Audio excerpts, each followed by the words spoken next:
بڑے مہربان نہایت رحم کرنے والے اللہ تعالیٰ کے نام سے شروع کرتا ہوں۔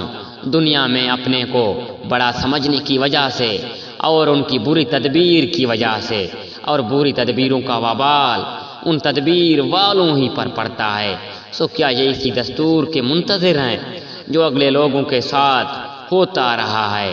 سو آپ اللہ کے دستور کو کبھی بدلتا ہوا نہ پائیں گے، اور آپ اللہ کے دستور کو کبھی منتقل ہوتا ہوا نہ پائیں گے۔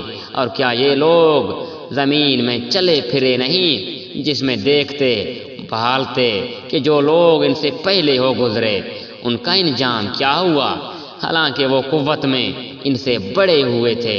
اور اللہ ایسا نہیں کہ کوئی چیز اس کو ہرا دے، اور نہ آسمانوں میں اور نہ زمین میں، وہ بڑے علم والا بڑی قدرت والا ہے۔ اور اگر اللہ تعالیٰ لوگوں پر ان کے اعمال کے سبب دار و گھیر فرمانے لگتا تو روئے زمین پر ایک جاندار کو نہ چھوڑتا، لیکن اللہ تعالیٰ ان کو ایک معین تک مہلت دے رہا ہے۔ سو جب ان کی وہ میعان وقت آ پہنچے گی، اللہ تعالیٰ اپنے بندوں کو آپ دیکھ لے گا۔